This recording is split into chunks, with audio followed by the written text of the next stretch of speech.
jumped up, I think. So had Charles in good space. That's the history.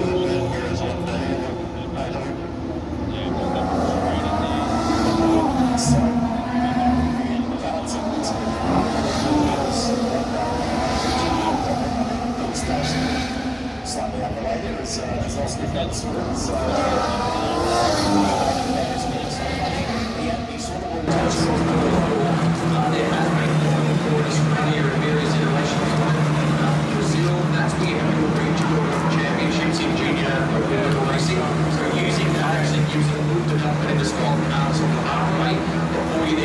into a run and a tilt at the FIA Formula 3 Championship.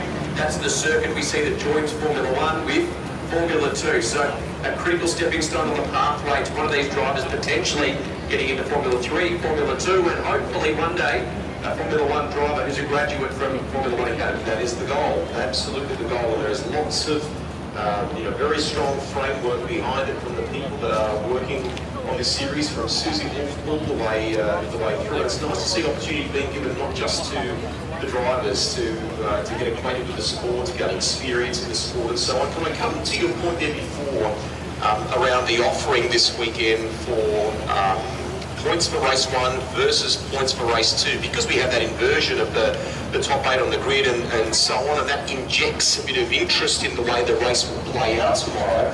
But there is corresponding to that a smaller Saturday points offering. On Sunday, it mirrors very much what we have in a Grand Prix sense in Formula 1. Yeah, so 25 points. So the difference is 10 points for a race win on Saturday as such in that reverse grid race, 25 points on offer for the winner of the main race, the feature race, which occurs on Sunday. It's a relatively standard formula. We know British Formula 3 back in the day, which was a leading metric before we built the FIA Formula 3 Championship, and run the reverse grid on the Sunday for many, many years. It was an opportunity for drivers, as I said, if they had a bad week, as we said, they were out of fun. Now going top of the 203.8.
And we go green now from qualifying. Singapore, now is your time to get to your video.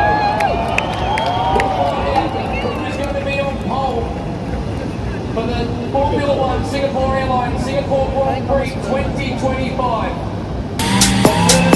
It's the knockout race. It's so good in the fan forum with the doors running on that side of the stage.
Russell though. This is Oscar Piastri.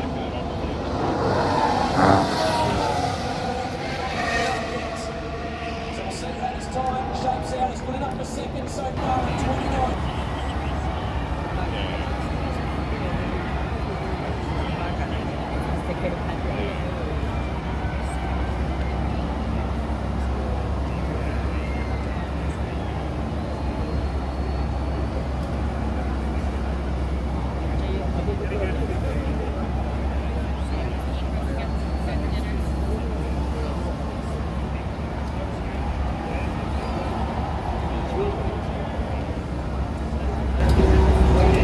Welcome to the Singapore Grand Prix here. It is amazing. The fans are getting into their seats ready for the half-7 when the drivers start to head into the cars, ready to the warm-up laps and then to start racing at 8 p.m.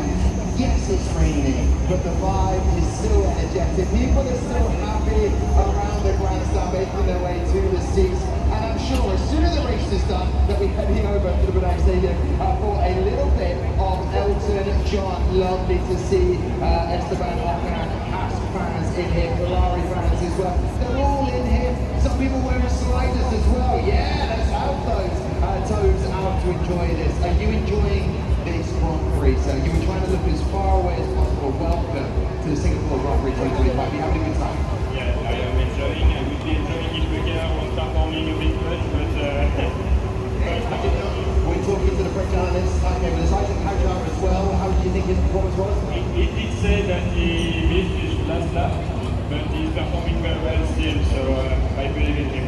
Stops. I think he might just be working through a circulation. We'll keep an eye on that. The car's moving out on track at the moment. Alex Albon, pit lane start due to changed suspension, which was a setup change, and it was done under Parc Fermé infringement. Under Parc Fermé conditions. It's an infringement. They must start from the pit lane. The other Williams has to start due to the DRS infringement at the end of qualifying. John Verstappen looking on.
Russell making the most of the start, already extending over Verstappen. Sparks beginning to fly. Antonelli's dropped a couple of spots off the line. Piastri looking. So Piastri had to cover off. He's got a hard-charging Ferrari and Charles Leclerc right behind him. And there is Kimi Antonelli, who's dropped back. Adak Hadjar, he's behind Alonso now.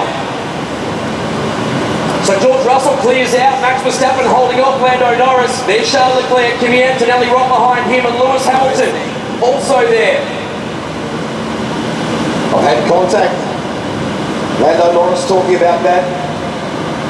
We expect, based on history, Cam, that this will be a one-stop race with the change in pit lane speed limit. Teams have explored the possibility of a two. When you look back to last year, it was quite a wide window in some respects. Everyone from down to P17, basically one stop and go along the way. And it happened anywhere between laps 13 and 38. Look at the front wing of Lando Norris.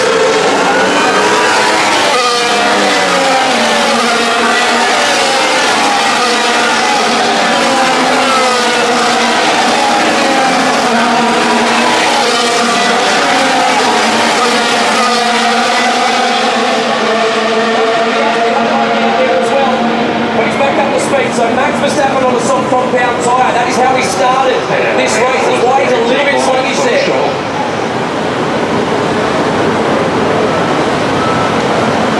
Yeah, it wasn't very team-like, but sure, if you couldn't hear the radio message.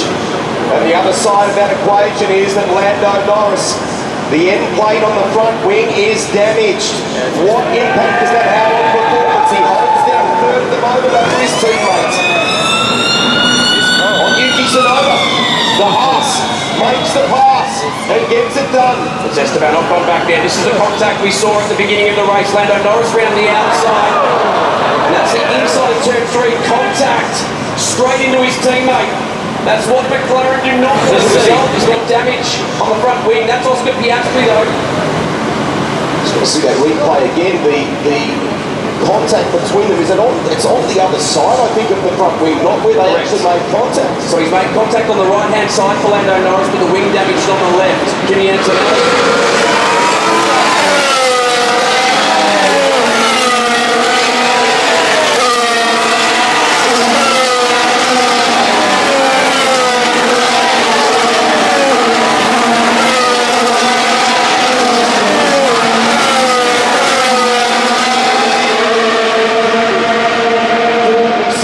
Verstappen in recent races, but he's come up the block versus the Piastri. What's the go with that? We're looking at it.